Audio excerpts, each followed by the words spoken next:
Salah satu kemuliaan yang Allah simpan untuk umat ini dan tidak diberikan kepada umat terdahulu adalah Allah memberikan rahasia ganjaran yang besar terhadap amal yang kecil dari wudu, tapi pahalanya nggak kecil gitu. Pahalanya nanti ketemu Allah. Nanti kita coba lihat ya. Coba Bapak Ibu, kenapa kita mesti, saudara-saudariku, kita mau sholat itu wudu dulu? Karena Allah nggak suka ngelihat muka orang yang kotor oleh noda-noda dosa terus menghadap kepada beliau.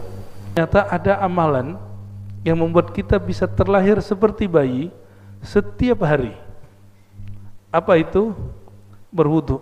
Kata orang ini kena syaitan namanya walahan. Apa nama syaitannya? Walahan.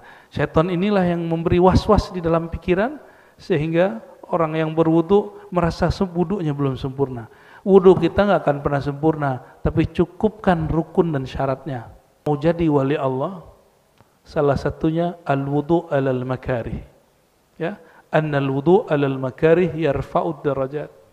Wudu di saat kita nggak senang karena dingin, itu bisa mengangkat derajat. Ini yang disebut darajatul walayah, derajat kewalian.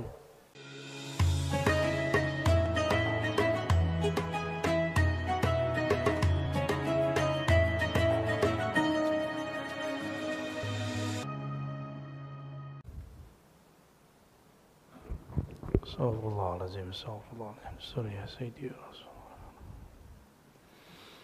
Assalamualaikum warahmatullahi wabarakatuh. Alhamdulillahilladzi khassana bil ummatil muhammadiyah.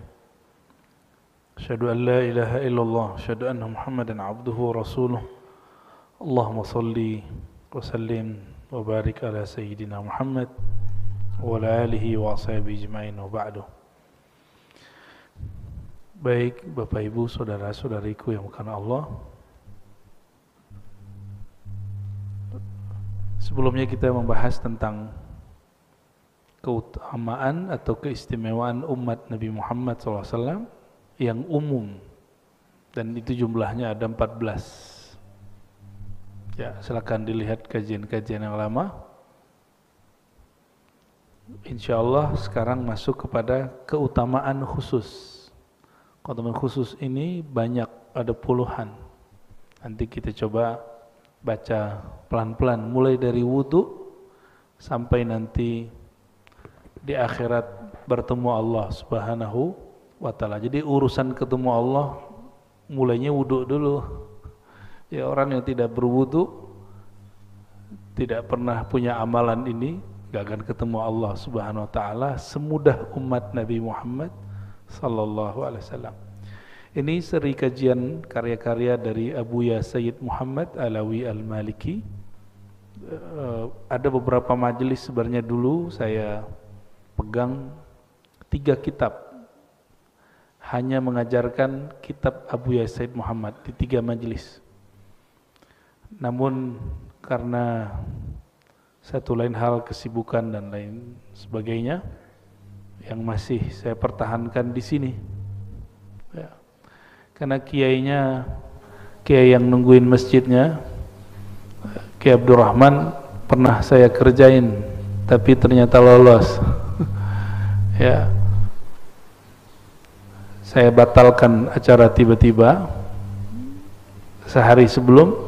Itu malamnya datang ke rumah, ya, datang dengan tahu hati saya nggak enak aja gitu. Nah, jadi untuk ngaji kitab seorang wali, kadang-kadang kita mesti uji juga ketulusannya. Ini serius nggak nih buat pengajiannya? Ya. Ternyata beliau serius, maka saya berapapun yang datang kita lanjutkan kajian. Tempat-tempat yang lain bukan karena masalah itu, tapi waktunya sudah nggak memungkinkan. Ya, masih ada 2 tempat lain yang saya sudah cancel. Ya. Dan kami insya Allah serius, sungguh-sungguh hanya mengkaji karya-karya ulama, karena ulama itu pintu memahami Rasulullah SAW. Ya. Kenapa nggak langsung saja baca Quran? Ya Quran itu kalau nggak ulama yang salin nggak nyampe ke kita. Maka untuk membaca Al-Quran mesti baca karya ulama yang berkait dengan Al-Quran. Kenapa nggak langsung saja kepada tafsir?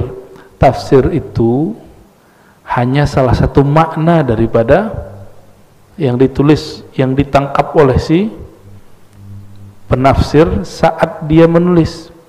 Padahal pemahaman tafsir itu ada di banyak kitab. Al-Quran itu jika berbicara hukum, ilmu yang lahir dari sana namanya hukum fikih, ilmu fikih. Maka kitab-kitab fikih itu kitab Quran, kitab penjelas Quran. Jika berkaitan dengan ilmu akidah, ilmu-ilmu ketuhanan, kita sebut usuluddin. Nanti ada lagi ayat-ayat yang berkaitan dengan akhlak, etika, atau kemakrifatan, atau cara mensucikan jiwa, disebut dengan tasawuf. Maka ajaran tasawuf, kitab-kitab tasawuf itu juga tafsir terhadap Al-Quran, ya. Jadi kalau anak-anak muda hari ini yang baru hijrah kadang-kadang itu mempertanyakan kami, kok pakai kitab-kitab yang bukan kitab Al-Quran? Justru kitab ini penjelas Al-Quran, ya. Mari kita baca surah Al-Fatihah untuk baginda Nabi Muhammad SAW. Untuk pengarang kitab ini Abu Yasid Muhammad dan guru-guru kami yang mempunyai sanad kepada beliau. Jadi jarak saya dengan beliau masih berjarak ada 1 orang, ya. Tapi murid-murid beliau masih banyak hari ini di Indonesia, dan Indonesia mempunyai atba, pengikut Abu Yasid Muhammad terbanyak di dunia, ya. Untuk mereka semua dan untuk diri kita juga, kita bacakan surah Al-Fatihah. A'udzubillahi minasyaitonir rajim. Bismillahirrahmanirrahim. Shiratal mustaqim, shiratal ladzina an'amta 'alaihim, ghairil dhalin.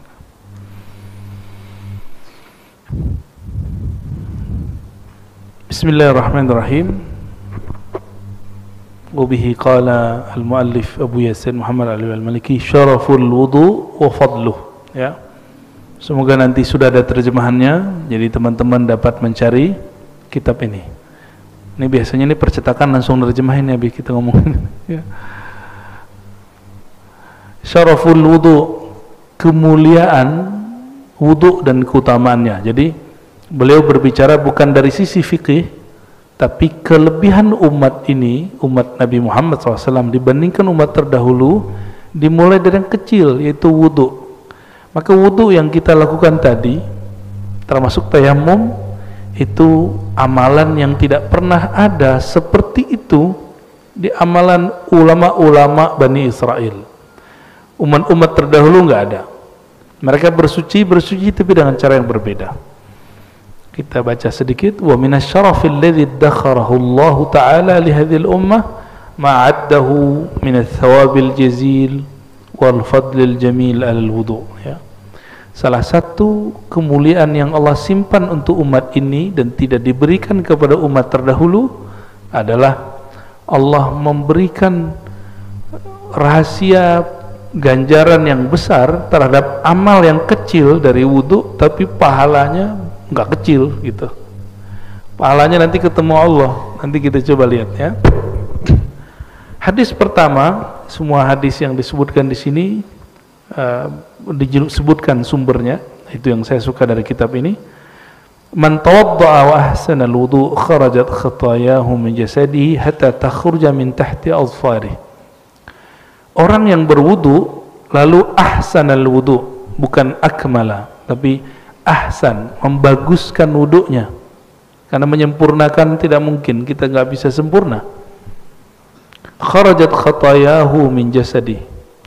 Kalau orang bisa melihat secara hakikat, dia akan melihat kharajat khataya, kesalahan-kesalahan orang itu keluar dari jasadnya, hatta takhruj min tahti azfari. Kalau ada yang masuk ke kuku lalu keluar, itu kotoran-kotoran yang zahir ataupun yang batin itu keluar. Begitu kata beliau di riwayat Imam Muslim, ya. Lalu di hadis yang berikut beliau menambahkan, ya, keluarnya itu kharaja min wajhihi kullu khati'atin nazara ilaiha bi'ainihi.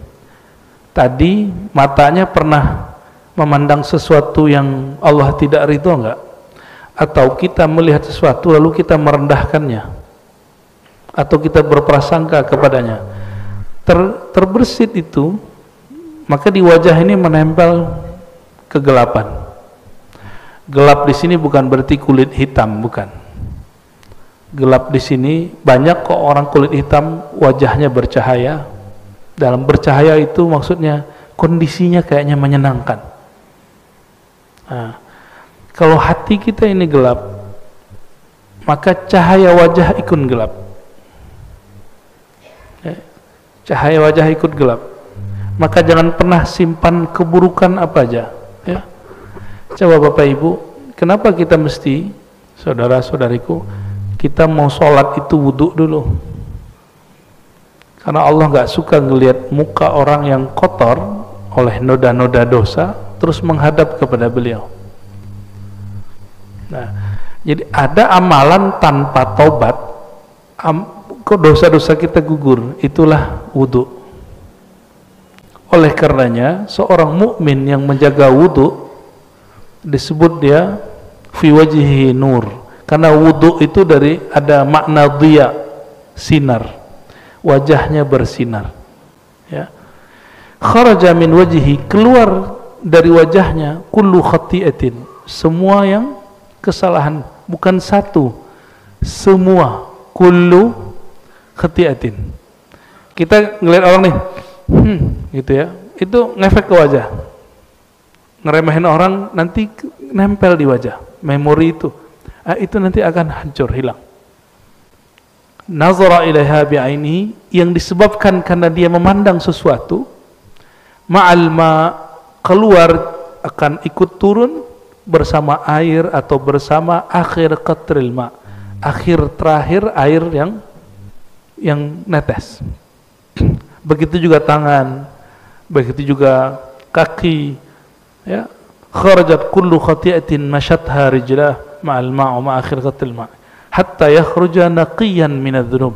Jadi kalau dimulai dari tangan, wajah, kepala, coba kepala kita ini berapa joroknya otak kita ini, sampai kaki. Lalu Nabi mengatakan hatta yakhruja naqiyan minadz-dzunub, sehingga dia keluar dari tempat berwudu, dia juga sudah bersih dari semua dosa.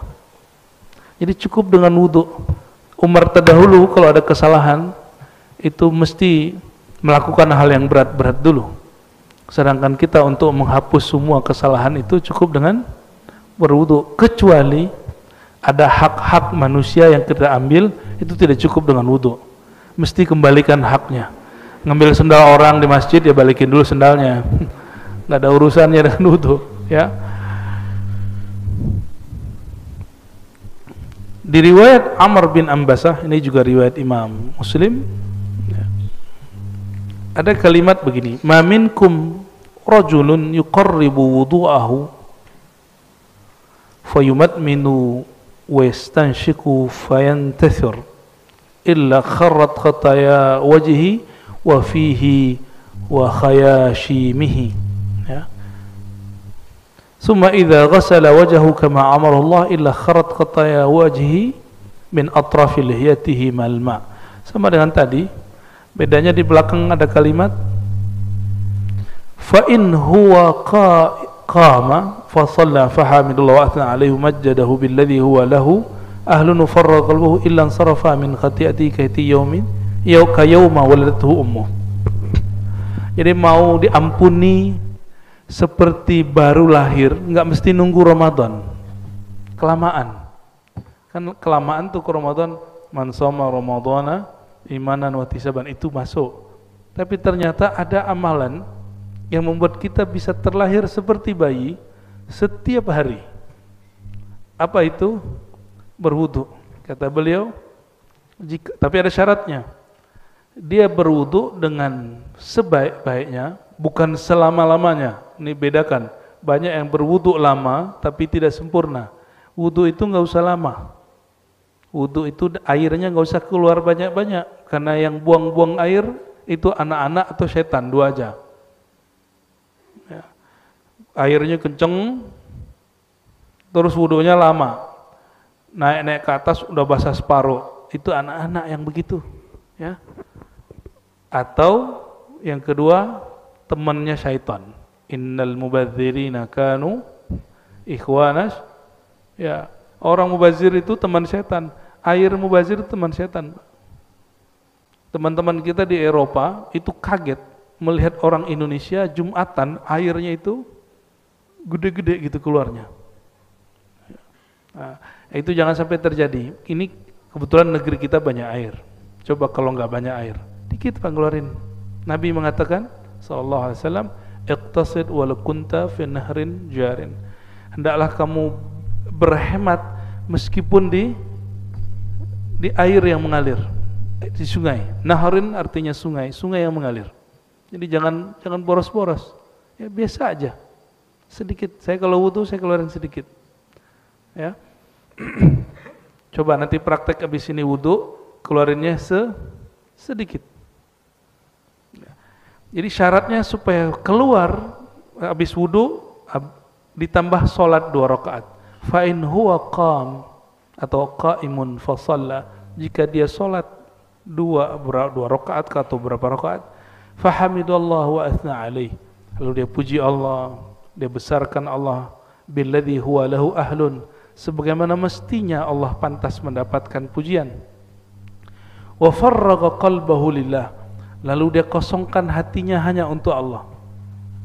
Jadi kalau ada ajaran agama yang mengatakan kosongkan pikiran, nah itu separuh jalan sudah.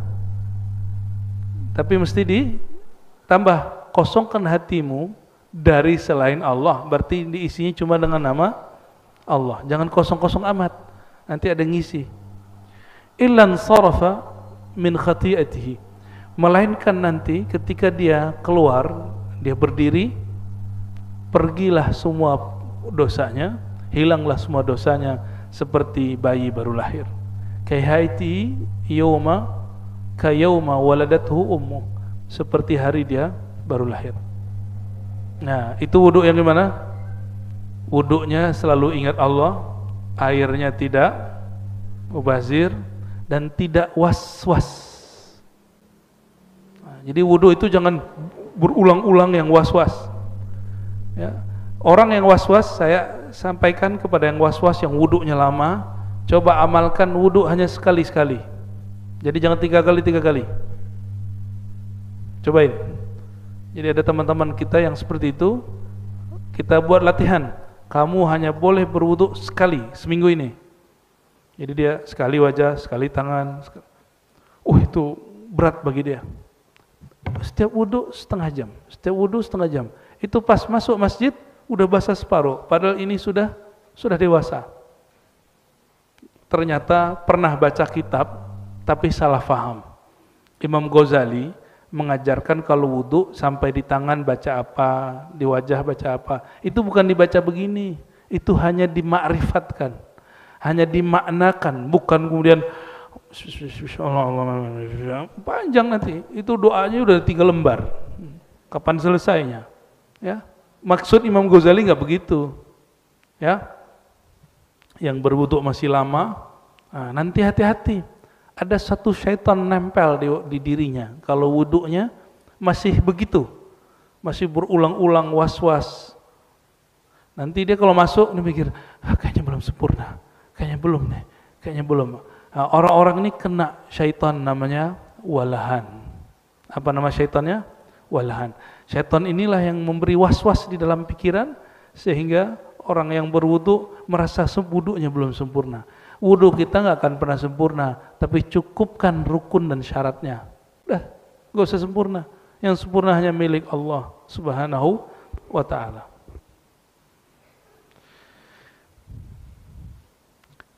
Di negeri kita sepertinya tidak terlalu berat wudu subuh ya, benar ya. Tapi di Turki atau di negeri-negeri subtropis di Eropa di India di musim dingin, di Cina, termasuk di semua wilayah Arab musim dingin, itu wudu, bayangkan lagi 2 derajat, 3 derajat, 4 derajat, gimana perasaannya wudu? Ya, dinginnya luar biasa. Tapi ternyata kalau mau jadi wali Allah, salah satunya al-wudu alal makarih. Ya, annal wudu alal makarih yarfa'ud darajat. Wudu di saat kita enggak senang karena dingin, itu bisa mengangkat derajat. Ini yang disebut darajatul walayah, derajat kewalian. Ya. Ada satu riwayat, hadisnya masyhur, dari hadis inilah nama pusat kajian saya sebut namanya Ribat. Nah, di ujung hadisnya ada. Sayyidina Abu Hurairah mengatakan, Nabi SAW bersabda, "Ala adullukum ala ma yamhullahu bihil khataya wa yarfa' bihid darajat." Maukah kamu aku ajarkan sesuatu amalan yang ringan, ya, tetapi Allah menghapus dengannya semua kesalahan-kesalahan dan mengangkat banyak derajat, bukan 1 derajat. Ya. Qalu, mereka bertanya, "Bala ya Rasulullah." Qal isbaghul wudu alal makarih. Isbagh itu artinya memaksimalkan wudu meskipun sedang musim dingin atau sedang badan kurang fit. Ya. Ada nggak orang mati karena wudu? Nggak ada kan? Yang ada seger. Ya. Cuma karena orang Indonesia ini wudunya mesti basah, padahal wudu begini cukup, Pak. Nabi itu kalau dulu wudu itu ada yang megangin. Jadi ada sahabat yang megangin, terus ada yang nampung di bawah. Cukup segini, nggak nyampe. Dapat wajah, dapat tangan, ya, tangan dapat sampai ke kepala, sampai kaki.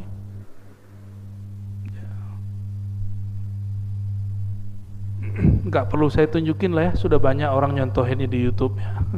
Cara berwudu dengan satu gayung gitu banyak. Kalau ada orang ngomongin nggak enak, itu nafsu. Dia berwudu dengan nafsunya, bukan berwudu dengan kalbunya. Dan di hadis Nabi, hadis Imam Tirmizi dikatakan, la wudu'a liman lam yadhkur ismallahi alaih. Tidak sempurna wudu seseorang jika dia wudu tidak ingat kepada Allah Subhanahu wa ta'ala. Lalu yang pertama tadi apa? Memaksimalkan, membaguskan wudu meskipun kita lagi nggak senang kena air. Nah, ibu-ibu nih, mohon maaf, paling malas kalau malam-malam tuh mandi wajib, ya nggak? Coba tanya bapak-bapaknya, kayaknya benar deh ya. Kalau yang jomblo belum paham tuh ya. Padahal sudah ada air hangat, ya, mandi wajib, hampir sama lah kira-kira. Wa qasratul khuta ilal masajid. Langkah yang banyak ke masjid. Masajid bukan satu masjid, ke masjid-masjid. Ya. Maka saya kalau jalan, Bapak Ibu, niat saya pergi ke masjid. Saya kalau keluar rumah, biasanya niatnya mau pergi ke masjid. Hatta misalnya saya mau ke gunung nih, mau hiking, tapi niat saya mau ke masjid. Ntar di sana kalau ada apa, kita buat musola kecil kayak, atau kita numpang sholat di surau, di langgar, gitu. Ya. Ada sebuah hadis, wa ju'ilat liyal ardu masajidah. Allah jadikan bagiku hamparan bumi sebagai masjid-masjid. Coba sekarang kalau keluar rumah, niatnya apa? Ke masjid. Sempat nggak maksiat ntar? Nggak sempat mikir malah. Ya. Wantizarus shalah ba'das shalah. Amalan ini yang jarang hari ini diamalkan orang, kecuali diisi dengan sesuatu. Harus ada asbabnya, pengajian kah atau apakah gitu. Intizarus shalah, menunggu sholat setelah sholat. Habis maghrib nunggu isya. Kalau nggak ada pengajian pasti bubar. Untung ada pengajian. Coba lakukan nunggu sholat isya tapi tidak ada pengajian, bisa nggak? Di masjid wiridan, baca Quran kah? Bosan Quran tuh nggak pantas ngomong Cukup kita katakan lagi kurang nyambung dengan bacaan Quran, sholat 2 rakaat. Mulai capek sholat 2 rakaat, zikir. Gitu. Makanya ada zikir kolbu, ada zikir hati, ada wirid asas, ada ratibul attas, ratibul haddad, ada hizib. Itu sebenarnya pilihan-pilihan menu supaya kita mau duduk. Mau duduk. Saya pernah berkunjung di salah satu negeri di Eropa. Itu orang-orang ngumpul hanya di rumah-rumah kecil, lalu zikir 4 jam dan gak kepikiran buang air sama sekali, gak kepikiran mau keluar sama sekali. 4 jam, mulai dari jam 6 sampai jam 10. Karena di sana jam 6 tuh baru habis asar, jam 10 itu masih terang, 10 malam tuh masih terang, baru kemudian maghrib dan kami berbuka. Jam 6, jam 10, berapa jam? Enggak pindah-pindah. Mereka baca Yasin 3 kali, baca Al-Kahfi sekali, baca Ar-Rahman, Al-Mulk, lalu zikir ini 1000, ini 1000, terus enggak berhenti-berhenti, sholawat sekian ribu, 4 jam, dan enggak ada yang batal wudhu sama sekali. Ya, kalau orang Indonesia enggak tahu deh ya. Udah ngeliat jam, lama bener di zikir. Lalu kita menemukan di dalam kitab Syekh Abdul Rauf As-Singkili, ya, Syekh Abdul Rauf ini ulama Aceh yang lama di Madinah. Beliau di risalah zikirnya menyanjurkan murid-murid kalau ba'da maghrib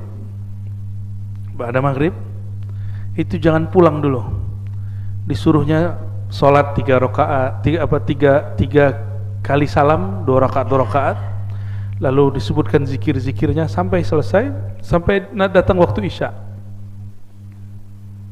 Ketika saya cek ini thariqatnya apa, ternyata thariqatnya Syatariyah dan Qadiriyah, ya. Jadi mereka ngamalin itu.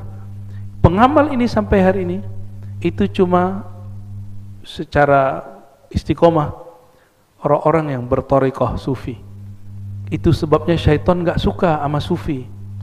Itu sebabnya syaitan merasuk kepada ustadz yang tidak berzikir lalu membid'ahkan para sufi, ya, menganggap sesat para sufi, karena itu musuh dia. Jadi memusuhi ahli zikir, kita curiga jangan-jangan dia kerasukan syaitan, ya, hati-hati. Ini mantum tuh syaitan gak suka, karena duduk di majelis nangis dia sekarang di luar. Syaitan tuh nangis, cuma kita nggak lihat aja. Ya, coba kalau lihat pasti doyan ngaji, doyan zikir. Ya. Untung kita nggak lihat, ya. Lalu Sayyidina Nabi SAW mengatakan, fadzalikumur ribat, fadzalikumur ribat. Itulah yang disebut ribat. Ribat itu artinya ikatan. Akhirnya oleh ulama di tanah Hijaz, di Saudi sekarang, dulu namanya Hijaz, dan di Yaman, tempat zikir itu, tempat nunggu orang lagi zikir lama-lama disebut ribat. Tapi dalam lahjah dialek orang Mekah dan Yaman disebut rubat. Ya, disebut apa? Rubat, ya. Saya selama menunggu musim haji kemarin, kita berkeliling ke rubat-rubat Mekah. Jadi masih ada di sana orang-orang yang dari waktu dari asar nunggu sampai maghrib, dari maghrib nunggu isya, itu zikir semua. Kalau nggak zikir ngaji, kalau nggak ngaji zikir, udah gitu aja. Masih ada, ya. Dan zikir tarekat orang Mekah, cuma udah nggak di Masjidil Haram. Kalau dulu langsung depan Masjidil Haram, ini di Jabal Abi Qubais namanya. Wa min dzalik anna syahadata ba'da al-wudu sababu dukhulil jannah. Tidak hanya itu, salah satu kemuliaan umat Nabi Muhammad SAW, setelah dilepas semua keburukan-keburukannya, dinaikin derajatnya, dijadikan syahadat setelah wudu sebab masuk surga. Syahadah ba'dal wudu, syahadat setelah wudu adalah mahar masuk surga. Nah, kita bacain hadisnya, ya. Dari Sayyidina Umar Qala Rasulullah sallallahu alaihi wasallam, "Man tawadda'a fa ahsana wudu'ahu." Siapa yang berwudu lalu memaksimalkan, membaguskan wudunya, tsumma qala asyhadu an la ilaha illallah wahdahu la syarikalah. Aku bersaksi tiada yang berhak disembah kecuali Allah yang Maha Esa, tiada syarikat baginya, wa anna Muhammadan abduhu wa rasuluh. Ya. Itu lalu biasanya tambahin doa ya. Doanya apa? Allahumma ja'alni minat tawwabin. Ya Allah, jadikan aku orang yang berkali-kali tobat. Nah, kita ulangi terjemahannya, bukan sekedar orang yang bertobat, tapi diartikan apa? Orang yang berkali-kali tobat. Waj'alni minal mutahhirin. Jadikan aku ya Allah orang yang suka bersuci. Bersuci di situ artinya suka berwudu. Futihat lahu. Nah, di hadis ini tidak digabungkan dengan hadis yang lain. Di hadis yang lain ada tambahan, lalu dia baca raditu billahi rabba wa bil islam bidina, hadis Imam Muslim. Dikatakan di hadis ini, siapa yang baca syahadat dan doa ini, futihat lahu abwabul jannah, dibukakan bagi dia pintu surga ats-tsamaniyah. Yang pintu surga itu ada 8. Jadi surga itu, pintu di sini bukan pintu yang kita pahami, tapi maksud gerbang besar. Nah, nanti di gerbang itu ada tempat-tempat orang masuk. Yadkhuluha min ayyiha syaa. Dia boleh masuk dari 8 pintu besar itu, boleh pilih mana saja. Kalau kita lihat-lihat, kok bisa ya? Oh, ternyata wudu itu adalah asal semua ibadat. Kenapa? Kalau kita nggak wudu, sah nggak sholatnya? Orang nggak wudu, baca Qur'annya nikmat nggak? Orang nggak wudu, ngajinya pun nggak fokus. Ya, orang yang tidak wudu juga tidak diperkenankan tidak sempurna dia melakukan manasiknya. Ya, jadi wudu itu boleh disebut aslu kulli ibadatin, karena dia isinya bertaharah, bersuci. Ini tentang wudu. Jadi wudu itu apa saja kata Said Muhammad? Wudu itu mensucikan manusia, setiap anggotanya. Cuma di sini tidak disebutkan satu rahasia, ya, karena ada yang membid'ahkannya. Kalau kita wudu di akhir, jadi yang ngusap yang terakhir itu tetesannya minum, gitu. Nah, dan ini dijadikan sebagai amalan oleh Sidi Ahmad bin Idris al-Idrisi, seorang ahli hadis dan juga seorang ahli zikir di abad keberapa itu ya, 1800 itu berarti abad 19 ya. Beliau mengajarkan salah satu cara untuk mengurangi porsi syaitan dalam diri. Bahkan kata sahabat saya yang dia Allah kasyafkan rahasia wudu, kata beliau, saya gak usah sebut namanya, orang yang melakukan amal ini Allah bakar syaitan dari dalam dirinya. Wallahu a'lam bishawab. Mungkin saja, ya. Nanti dicobain Pak. Kalau wudu, usapan yang ketiga jangan pertama. Kan yang pertama yang keluar apa? Kotoran, dosa. Yang ketiga itu sudah cahaya. Jadi yang ketiga terakhirnya baru di sisa aja di sini. Gitu. Gak usah kemudian diambil, enggak. Itu namanya minum air keran. Ya, yang bekas wudu kita itu sudah cahaya Allah yang masuk. Cahaya itu kalau masuk, kata masyayikh kita, ini bisa mengurangi syaitan dalam diri. Was-was nanti hilang sendiri. Ya, jadi obat orang was-was wudu itu air wudunya sendiri. Ya, kenapa yang ketiga? Kalau Rasulullah SAW mulai dari awal wudu sampai akhir itu diperebutkan sahabat Nabi. Karena Nabi itu wudu nggak banyak, air segini aja. Air segini yang netes ke bawah ditampung oleh mereka. Jadi sahabat Nabi itu kalau Nabi wudu udah begini. Kita mungkin hidup zaman sekarang kalau nggak benar cara membaca hadis, nggak benar baca akidah, sok-sok ahli tauhid seperti yang muncul hari ini, mungkin kita bilang ini Muhammad ini musyrik. sahabat-sahabat Muhammad musyrik, nggak jadi ikut Muhammad, pasti gitu. Nanti antum akan begitu kalau ketemu Imam Mahdi, masa Mahdi begini gitu. Ya. Seperti itulah Abu Jahal, Abu Lahab. Ya, dia lihat kok gini amat ya umat Nabi Muhammad ini kepada Nabi Muhammad. Ya, nggak terima mereka nggak terima.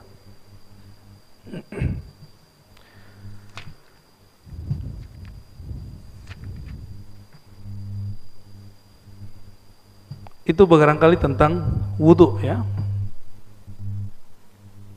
Kita lanjut atau pertanyaan? Lanjut. Oke. Fadlul adzan wa syaraful muadzinin. Salah satu keutamaan umat Nabi Muhammad SAW secara khusus, kalau kemarin yang umum ada pada azan. Ini belum masuk sholat nih. Ada pada azan dan muazzinnya. Azan dan muazzinnya. Wa min syarafil ummah al-Muhammadiyah anna Allah ikhtassaha bil adzan. Azan itu bahasa Arab, itu artinya pemberitahuan. Satu akar kata dengan uzun, telinga. Azan itu memberitahukan ke telinga orang. Kalau ke telinga pakai suara atau pakai merem, pakai suara, ya. Maka azan nggak bisa pakai batin. Saya azan batin nggak bisa. Mesti azannya pakai suara. Maka dulu ada sahabat, ya, namanya Abdullah bin Zaid, mimpi tata cara azan. Jadi Nabi itu nggak mau ngajarin azan langsung, tapi Nabi ingin cek sahabat-sahabatnya dapat ilham nggak.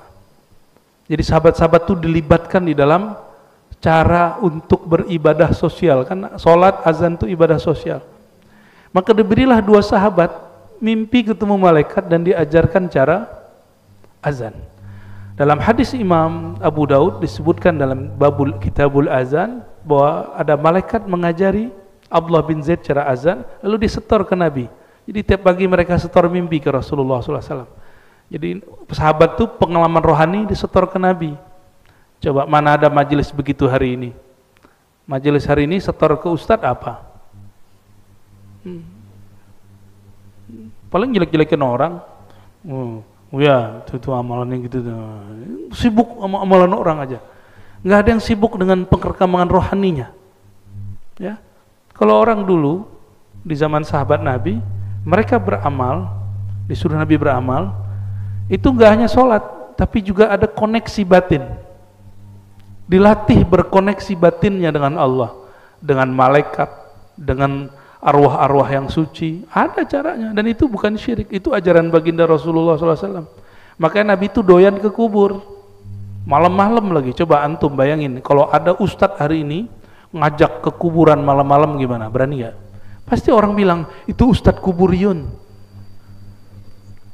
Ente berani gak ngomong gitu ke Rasulullah SAW? Ya, Rasulullah itu malam-malam Sayyidah Aisyah tidur, keluar dari rumah, kan deket, jalan sedikit beberapa ratus meter udah nyampe di Baqi. Lalu Nabi kemudian seperti berdialog dengan ahli kubur. Nabi suka begitu. Nah, itu disebut dengan berkoneksi dengan kubur. Maka Nabi mengeluarkan satu kalimat, zurul qubura fa innaha tudzakkirul maut. Ziarahilah kubur karena dia bisa memutus cinta kamu dari dunia, yaitu mengingat kematian. Orang semakin dia cinta dunia, semakin gelap cahaya wajahnya. Mau dia sudah belajar zikir sekian ribu tahun, itu iblis. Iblis 18.000 tahun dia belajar zikir, latihan zikir, gelap wajahnya. Sampai hari ini wajah iblis itu gelap, padahal sudah pernah berzikir 18.000 tahun. Maka jangan andalkan wirid-wirid kita. Yang kita andalkan adalah ma'rifat kepada Allah, ma'rifat kepada Sayyidina Nabi SAW. Dan ma'rifat itu kalau nambah pasti tambah merendah, bukan tambah meninggi. Ya, bukan merendah tapi meninggi.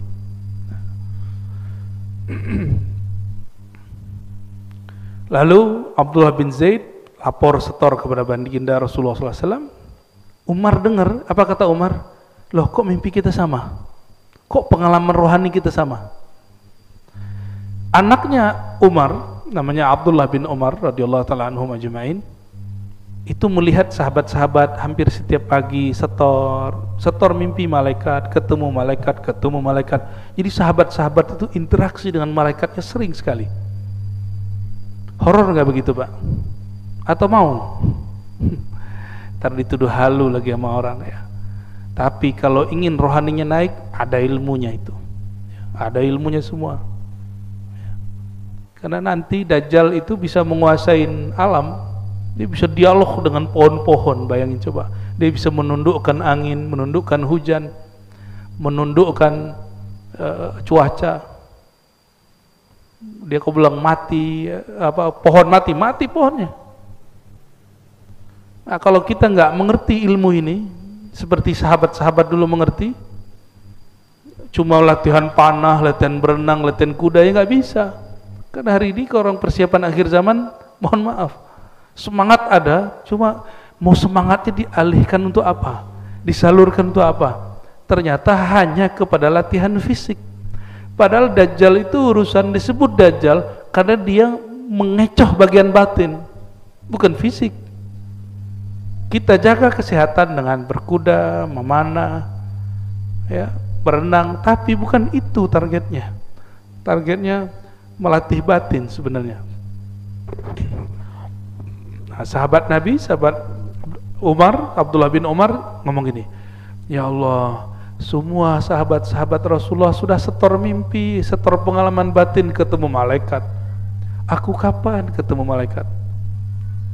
Ya. Lalu dia berdoa, malam itu tertidur melihat dua malaikat. Lain dengan Sayyidina Abdullah bin Abbas, dia tidak mimpi, dia lihat Sayyidina Jibril turun 2 kali. Nggak tahu apakah itu dalam bentuk penjelmaan atau asli.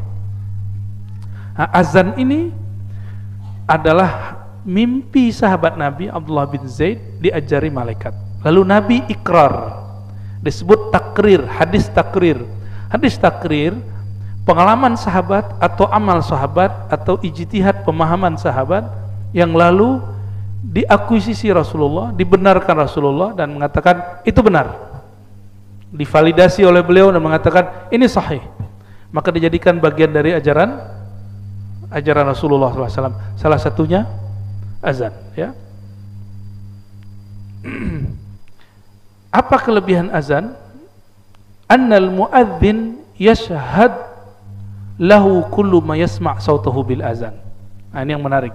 Abdullah bin Zaid ini walaupun dia mimpi azan, tapi tidak disuruh jadi muadzin karena dulu nggak ada mikrofon nggak ada. Yang dipanggil siapa yang jadi muadzin? Bilal, yang tidak ada satupun orang menyangka dia bakal jadi muadzin. Orang hitam legam itu kalau kayak gini baru kelihatan pas dia senyum, gigi, nah itu baru kelihatan dia. Bilal bin Rabah. Nah, akhirnya ini orang malah menjadi orang penting. Bayangin coba, kulit hitam penting. Begitu Rasulullah membuat siasat, nggak mesti orang yang dapat pengalaman itu dia yang beramal. Yang beramal siapa? Bilal. Kata Nabi SAW, fa innahu arfa' sautan wa anda. Hadis Imam Abu Daud. Orang ini, si Bilal ini suaranya lebih kenceng, nggak perlu pakai mikrofon dan lebih merdu. Kalau Abdullah bin Zaid azan yang dengar cuma 10 meter ke belakang, ke depan, terus suaranya bikin telinga kita cepat mau jauh-jauh gitu. Ada tuh orang azan dan kita nggak kuat dengernya, cepet-cepetlah beres gitu ya. Ya, waktu saya dulu nyantri itu ada beberapa orang kalau azan itu pesantren getar, Pak, karena suara dia getar, Allahu Akbar, Allah. Tapi nggak ada lagi yang azan, yang suara-suaranya bagus, pada gengsi semua azan. Ya sudah, orang begitu azan. Nah, orang yang muazzin ini enaknya sekarang ada mic, yashhad lahu kullu ma yasma' sautahu bil azan. Benda apa saja, makhluk apa saja yang dengar suara dia itu akan menjadi saksi nanti di akhirat untuk keringanan dia dan keselamatan di akhirat. Jadi Bapak Ibu ini hati-hati sama muazzin, ya. Maka muazin yang tidak bertarif itu muazin yang bisa ngasih syafaat nanti. Tapi kalau muazin ngambek, nah, minta, saya pengen digaji. Beda kalau masjid ingin ngasih, tapi tidak sebagai gaji. Ya. Ada tuh merbot masjid ngambek masalah gaji, banyak Pak. Padahal jadi merbot masjid, ente jadi waliullah. Ya nggak usah mikirin masalah itu, nanti ada aja rezeki. Ya. Orang kalau sudah ngurus masjid, yang perhatian sama dia bukan hanya manusia, Allah perhatian sama dia. Karena dia bersihin masjid. Dalilnya apa? Seorang perempuan hitam legam juga, udah tua, udah berapa hari nggak dilihat Rasulullah SAW di masjid. Hadis Sahih Bukhari dan hadis Muslim. Nabi tanya, mana nih orang mak-mak tua yang biasa bersih-bersih masjid? Lalu para sahabat mengatakan, wahai Rasulullah, beberapa hari yang lalu meninggal, lalu kami kubur. Meninggalnya kapan? Malam hari langsung kami kubur, saking orang ini nggak penting menurut para sahabat. Lalu Nabi keluar mengatakan, daluni ala qabriha, tunjukkan aku kuburnya di mana. Sahabat bingung, kok sepenting apa orang ini? Lalu Nabi sholat qadha, namanya qadha jenazah. Jadi sholat jenazah itu nggak mesti di masjid, bisa di rumah, bisa udah dikubur lalu kita sholat, kan nggak pakai ruku, maka boleh sholat qadha jenazah dikubur. Tapi kalau ada ruku baru makruh sholat dikubur, ya. Maka Nabi sholat dikubur, sholat jenazah qadhaan. Dan beliau mengajarkan kepada sahabat bahwa kalau ada orang ngurusin masjid, mungkin kamu nggak perhatikan dia, tapi kekasih Allah, orang nomor satu di alam semesta, perhatiin dia. Berarti orang penting itu bukan? Cuma fisiknya jelek, tapi batinnya indah. Ya, untuk apa badan bagus tapi nggak mau memperhatikan masjid Allah? Ya. Dulu masjid itu tidak hanya tempat sholat, tapi tempat ngaji, begini. Ya, pesantren itu sebenarnya masjid semua itu tempat. Cuma pesantren kan sudah enak, sudah berbayar. Ya. Kalau masjid nggak ada orang yang perhatikan, ya nggak jalan. Ya. Maka mohon ya berbaiklah kepada muazin, pada imam-imam, ya. Supaya imam-imam dan muazin itu nggak perlu riya, ya. Nggak perlu mensudes-sudeskan suaranya supaya orang cari perhatian dia, ya. Cukup dia berkhidmat. Suara orang yang tulus itu suaranya indah. Ya. Lalu Nabi SAW bersabda dalam hadis Abu Sa'id, riwayat Imam Bukhari. Nah, mungkin ini saja yang kita baca untuk bab azan. La yasma' mada sautil muadzin jinnun wala insun wala syai'. Tidaklah mendengar mada, ya, sejauh mana suara muazzin itu sampai, tidaklah sampai suara itu kepada jin. Oh, jin bisa dengar, ya. Apalagi ins, manusia, ataupun syai', benda yang kita anggap benda mati. Illa yashhad lahu yaumal qiyamah, kecuali semuanya menjadi saksi dia pada hari kiamat. Semua orang ngomong, wahai Rasulullah, itu orang dulu ngajak kami sholat tapi kami nggak datang. Annahu yashhad lahu kullu ratbin wa yabisin. Di riwayat lain, di riwayat Abu Daud ditambahkan, bahkan jika ada pohon-pohon, kalau dulu kurma yang kering atau basah pun, atau daun kering, daun basah pun, semuanya menjadi saksi bahwa orang ini pernah azan bersyahadat kepada Allah SWT. Dan nanti di akhirat yang mahal itu, siapakah saksi kita kalau kita bersyahadat? Jadi ada orang yang saksinya adalah dirinya sendiri, maka Allah minta kamu cari persaksian, siapa yang menyaksikan kamu dulu bersyahadat. Lalu ada yang kayak muazin, semua benda. Tapi ahli tauhid yang level tinggi, nanti dia jawab, ya Allah, saksiku bersyahadat adalah Engkau sendiri. Syahidallahu annahu la ilaha illa huwa wal malaikatu wa ulul ilm qa'iman bil qisti la ilaha illa huwal azizul hakim, ya. Berdasarkan ini maka disebutkan di ujung hadis, ya, lau ya'lamun nas ma fid nida. Ini kekhususan umat Nabi Muhammad SAW. Seandainya orang tahu rahasia azan, wasafil awal, dan saf pertama, summa lam yajidu, lalu mereka nggak dapat.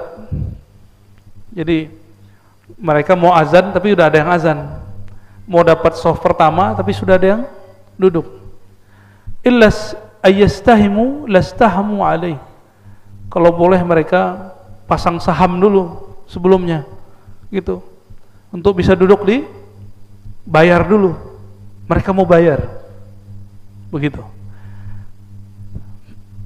Oleh karena itu Bapak Ibu yang dimuliakan Allah, atau boleh diartikan yastahimu itu undinya, diundi.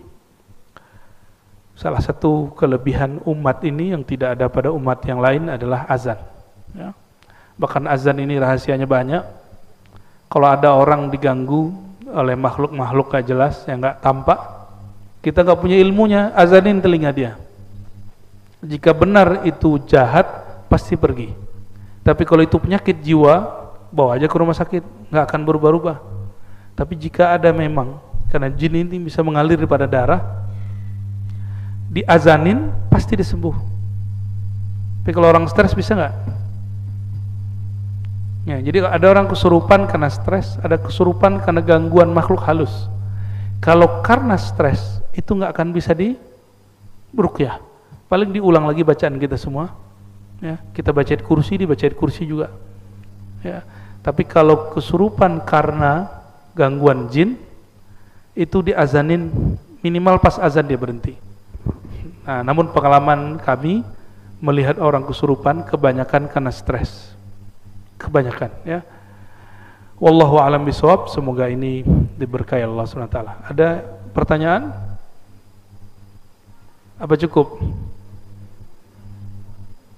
Cukup ya? Oke, ada satu, silakan.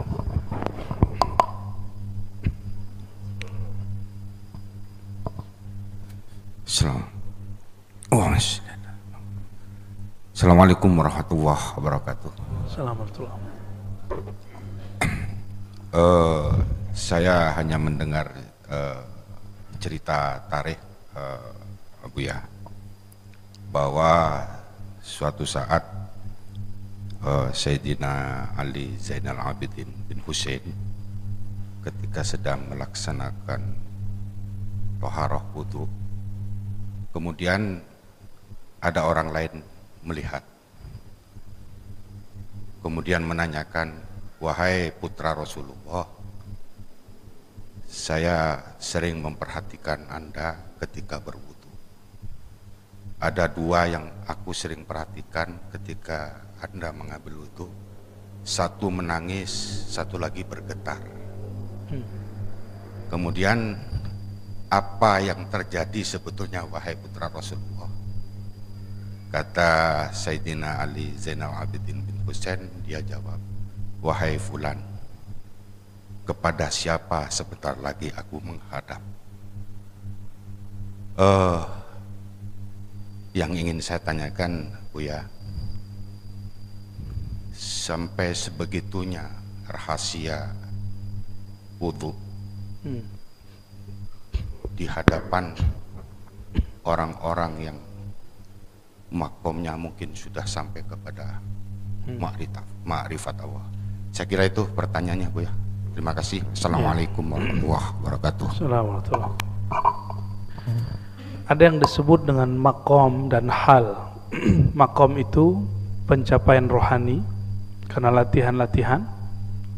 Hal bahasa Arab, bukan hal bahasa Indonesia. Hal itu anugerah pemberian Allah sebagai bentuk kemurahan Allah Subhanahu wa taala. Walaupun orang ini enggak beramal, itu namanya hal. Sedangkan Sayyidina Ali Zainal Abidin tadi, cucu Sayyidina Ali, beliau mengalami hal namanya halul buka wal khauf, rahasia. Jadi beliau ketika wudu itu ada rasa terharu, ada rasa takut kepada Allah SWT, mau ketemu Allah. Tapi ada keadaan lain, yaitu asyauq ilallah, rindu. Orang kalau rindu nangis gak? Ibu-ibu ini kalau rindu nangis. Kalau bapak-bapak ini kalau ngerindu ngelindur. Kalau nggak ngerokok gak jelas gitu ya. Tapi kebanyakan orang yang berhati lembut, jika dia rindu dia nangis. Disebut halus syauq ilallah. Orang ini rindu ketemu Allah. Berarti orang ini makom solatnya sudah makom ihsan. Solatnya betul-betul ketemu dengan Allah. Dan itu nggak bisa dibuat-buat, mesti dilatih. Dimulai dari latihan taubat, lalu latihan zikir. Nanti akan diberi rasa itu. Alhamdulillah kami sering juga mengalami hal itu, ya. Tapi nggak sesering dulu, ya. Kalau sekarang halnya lain lagi. Kalau dulu saya mau wudu, mau sholat itu sama. Jadi itu bukan amalan orang dulu. Hal ini anugerah yang Allah berikan ke siapapun dan di masa apapun. Karena mau ketemu sang kekasih. Jadi bagi orang-orang yang sudah kenal Allah, Allah itu bukan tukang ancam. Allah itu yang dirasakan adalah zat yang maha pengasih, penyayang, zat yang maha memperhatikan, zat yang maha baik sekali. Sehingga kerinduan, cinta kepada dia itu enggak tertahankan sama sekali. Itu sebabnya baginda Nabi SAW kalau sholatnya lama, dan itu sholatnya terisak-isak, orang nangis gitu. Secara fikih, ulama fikih kan lucu. Ulama fikih ini nggak semua dapat rasa ini. Ngeluarin hukum bab mengenai bahwa terisak-isak tidak membatalkan sholat. Nah, ini lucunya ahli fikih sebagian. Kayak gitu nggak usah dikeluarin hukumnya. Ya, tapi saya baca kitab fikih, bagi saya lucu. Ya. Ini bukan untuk dihukumkan. Ini bab tentang rohani. Ya, mungkin ada orang ketawa kan batal Pak sholatnya. Kalau senyum enggak? Kenapa? Ada orang senyum lagi sholat yang dia lihat alam lain. Gitu.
Agak pluralis. Anaknya namanya Muhammad Maksum, itu ngamalin sunnah Pak. Ngamalin sunnah itu mulai dari bangun tidur sampai tidur lagi. Tidurnya pun menyesuaikan diri dengan sunnah. Suatu kali dia gak pernah tinggal sholat jamaah, masuk masjid lupa kaki kirinya dahulu. Ketika melangkah kedua ketiga, dia lihat kakinya, kenapa kaki kiriku langsung masuk ke masjid Baitullah? Maka dia tersan 3 hari 3 malam gak bangun-bangun. Orang dulu begitu. Adakah hal itu sekarang? Masih ada. Cuma itu biasanya baru dizohirkan kalau orangnya meninggal. Maulana Muhammad Maksum baru dikisahkan itu setelah dia wafat. Wafat baru ditulis manaqibnya. Ya. Jadi hal-hal begitu ada memang, ya. Dan itu tidak dibuat-buat. Mereka memang ahli ma'rifatullah, kenal kepada Allah. Kenal kepada Allah bukan masalah jumlah sholatnya banyak, tapi memang kolbunya, ruhnya mengetahui sifat-sifat Allah subhanahu wa ta'ala. Barangkali itu Bapak Ibu, udah jam 9 ya. Kami mohon izin. Semoga kajian ini Allah berkahi. Bapak Ibu yang hadir ikut mendapatkan kemuliaan yang ditulis di dalam kitab ini. Amin ya rabbal alamin. Kita tutup dengan kafar majlis. Subhanakallahumma wa bihamdika asyhadu an la ilaha illa anta astaghfiruka wa atubu ilaik. Wa sallallahu ala sayyidina Muhammad. Assalamualaikum warahmatullahi wabarakatuh.